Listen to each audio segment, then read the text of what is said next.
Assalamualaikum warahmatullahi wabarakatuh. Perkenalkan, nama saya Surya Rahmawati, jurusan Ekonomi Pembangunan Fakultas Ekonomi dan Bisnis Universitas Yahkuala. Saya di sini sebagai peserta KKN tematik COVID-19 Unsyah tahun 2020, yang lebih tepatnya sebagai anggota kelompok 162. Jadi, materi yang ingin kita kupas kali ini yaitu mengenai seputaran tentang ekonomi kreatif, yaitu tentang pengertian, konsep, subsektor ekonomi kreatif, dan mengapa ekonomi kreatif itu penting untuk dilakukan, dan juga manfaat ekonomi kreatif bagi individu atau masyarakat dan juga untuk suatu negara.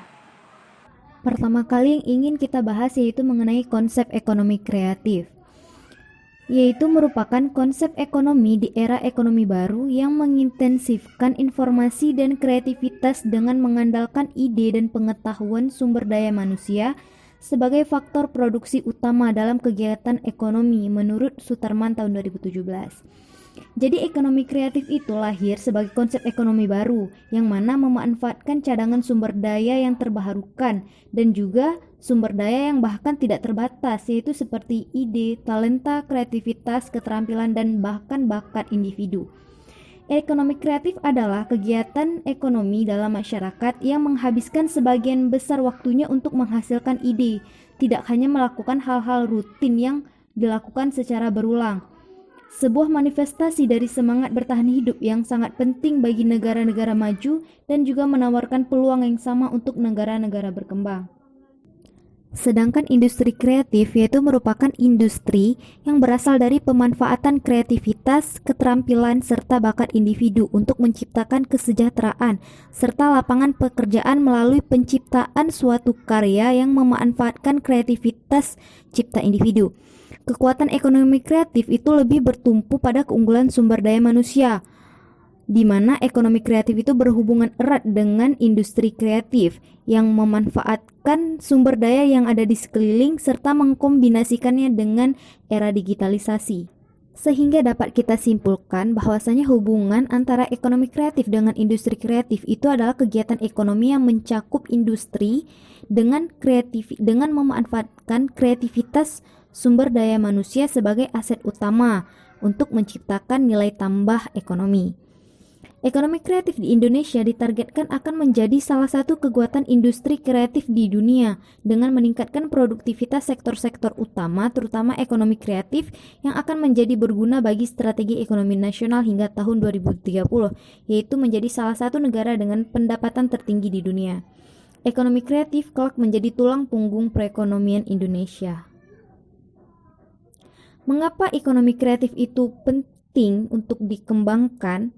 Yang pertama adalah ekonomi kreatif berkontribusi terhadap perekonomian nasional, baik terhadap PDB, ketenaga kerjaan, meningkatkan ekspor, menciptakan lapangan usaha, dan memberikan dampak kepada sektor lainnya. Ekonomi kreatif juga mengangkat citra dan identitas bangsa Indonesia, yaitu melalui ikon nasional, membangun budaya atau warisan dan nilai lokal.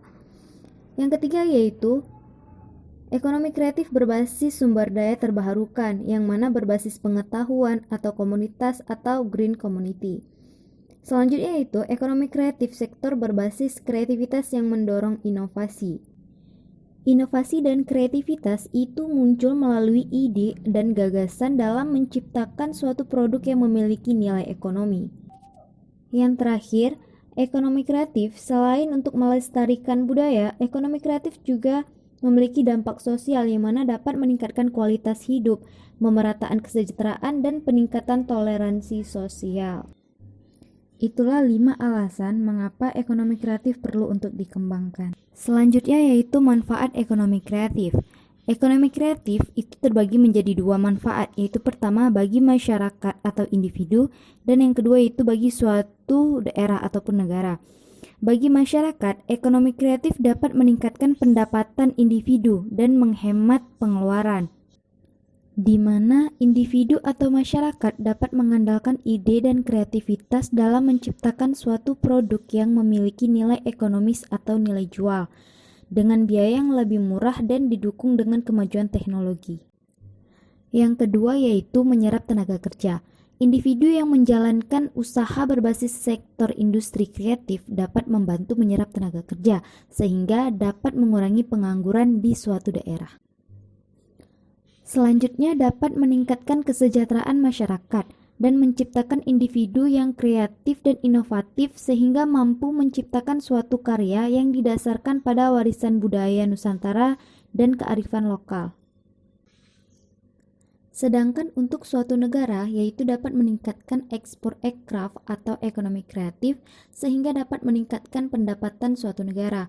Ekonomi kreatif juga berkontribusi terhadap PDB, membantu mengurangi pengangguran dan menciptakan sumber daya manusia. Inilah beberapa manfaat ekonomi kreatif, di mana aircraft merupakan solusi bagi masyarakat yang ingin memulai bisnis berbasis ekonomi kreatif dapat mengandalkan teknologi. Jadi tidak perlu beraktivitas di tempat umum dengan hashtag di rumah saja, tetapi dapat menambah penghasilan dengan mengandalkan smartphone, laptop, tablet, dan lain-lain.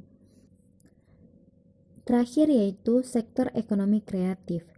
Presiden Joko Widodo membentuk lembaga baru non-kementerian bernama Badan Ekonomi Kreatif ataupun Bekraf dalam Peraturan Presiden Republik Indonesia Nomor 6 Tahun 2015 tentang Badan Ekonomi Kreatif.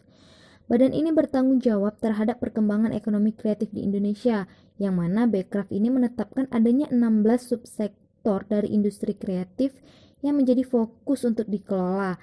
Ada yang bentuknya melalui digital, barang, kerajinan, dan maupun jasa. 16 subsektor ekonomi kreatif dapat dilihat melalui gambar di slide ini, yaitu ada musik, kuliner, fotografi, arsitektur, desain interior, televisi dan radio, kriya, desain produk, seni rupa, dan lain sebagainya. Jadi, bila mana ada masyarakat yang ingin mengembangkan ide dan kreativitas berdasarkan 16 subsektor aircraft, maka ide tersebut dapat dikembangkan dengan bantuan teknologi yang dikemas dengan baik. Contoh salah satunya yaitu dari segi pemasaran, di mana produsen mampu menciptakan karya atau produk yang dapat menarik perhatian sekaligus minat konsumen baik dalam negeri maupun luar negeri. Harapan ekonomi kreatif Indonesia yaitu untuk menjadi kekuatan baru ekonomi nasional di masa mendatang.